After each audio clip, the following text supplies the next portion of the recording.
I can still remember the cool, earthy smell of my grandfather's barn, mixed with the faint aroma of hay and wood.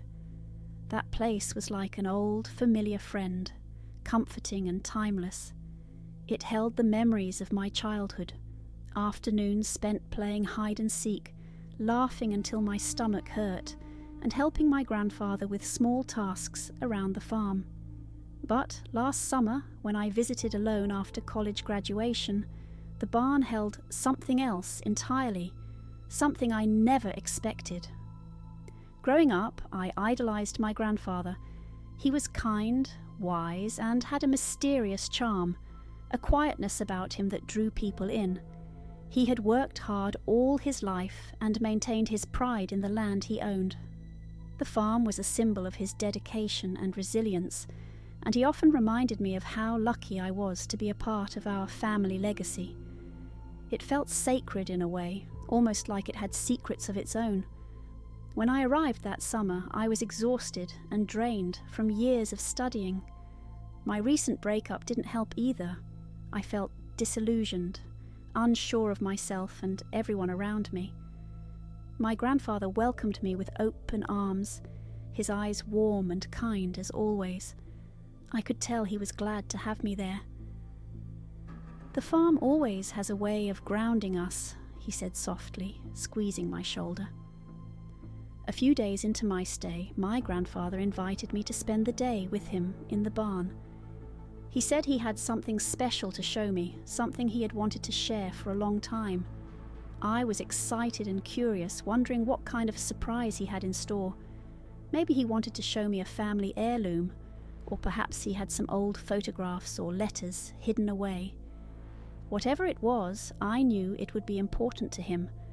The barn was a beautiful structure with tall wooden beams and rows of tools hanging on the walls.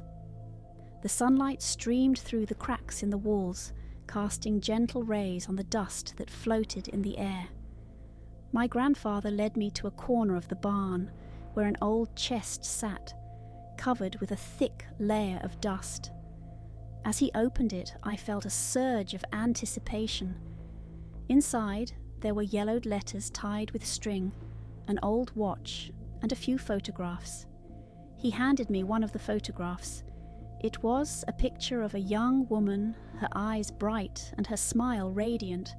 She looked familiar somehow, like a distant reflection of myself. I glanced at him, searching for an explanation. "This," he began, his voice a mixture of nostalgia and sorrow, "is Sarah. She was my first love. We met right here on this farm. She was everything to me." I was taken aback. I'd never heard about Sarah before. My grandmother was the only woman he had ever mentioned, and he had always spoken of her with deep affection and respect. But the way he spoke of Sarah, there was a tenderness I had never heard before, a longing that seemed to transcend time. "She was the love of my life, but things didn't work out.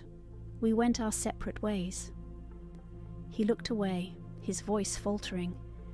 "I married your grandmother, and she married someone else." I didn't know what to say. It felt strange to think that my grandfather, the steady and loyal man I'd known all my life, had this hidden chapter.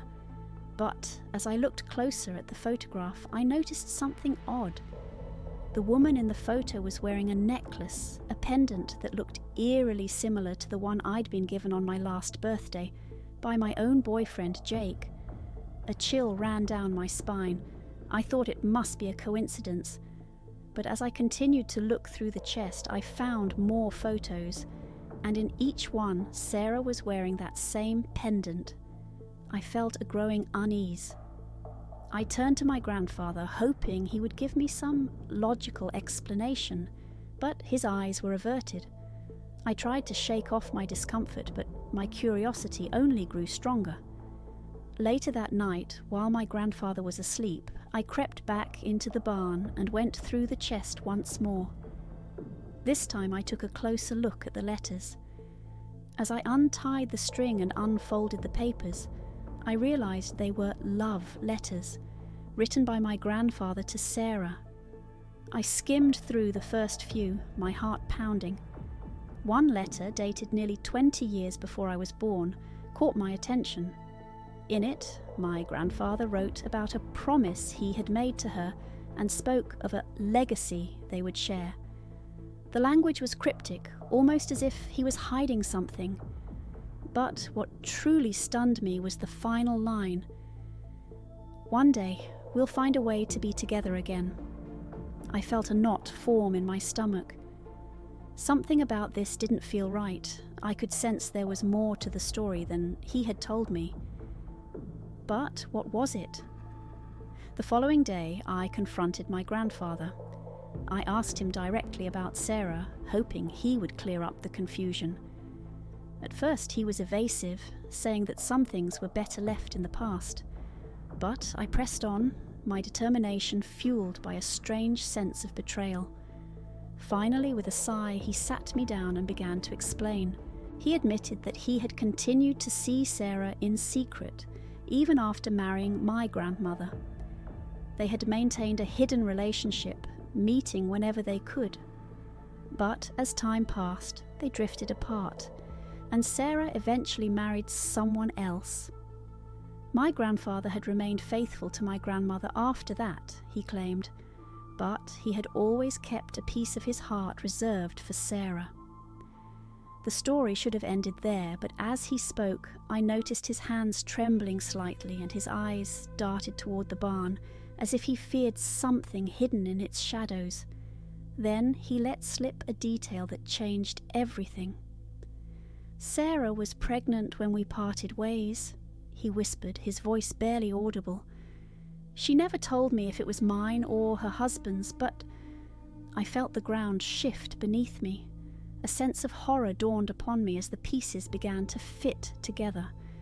Sarah had a daughter, and years later, that daughter had a son, Jake, my ex-boyfriend. I couldn't breathe. I felt trapped, as if the barn walls were closing in on me. Jake and I had been together for almost 3 years, completely unaware of our shared bloodline. The necklace he had given me, Sarah's pendant, was a family heirloom passed down through generations, a symbol of the twisted legacy my grandfather and Sarah had left behind. I stumbled out of the barn, my mind reeling. How could this be true? My grandfather watched me, his face etched with regret, but I couldn't even look at him. I was filled with a nauseating blend of shock, betrayal, and confusion. Over the next few days, I struggled to come to terms with the revelation. My relationship with Jake had ended, but the implications lingered, a haunting reminder of the hidden connections we unknowingly shared. I felt like a character in a tragic novel, caught in the tangled web of my family's secrets and mistakes. I left the farm a week later, carrying with me the weight of a truth I could never fully escape. My grandfather tried to make amends, but I needed distance. I knew our relationship would never be the same. The barn, once a place of comfort and nostalgia, had become a symbol of the lies that lay buried in my family's past. As I drove away, I couldn't shake the feeling that I had only scratched the surface of my grandfather's secrets. Perhaps there were more letters hidden somewhere, more pieces of a story I would never fully understand. But one thing was certain: my life, my family, and my own sense of identity would never be the same.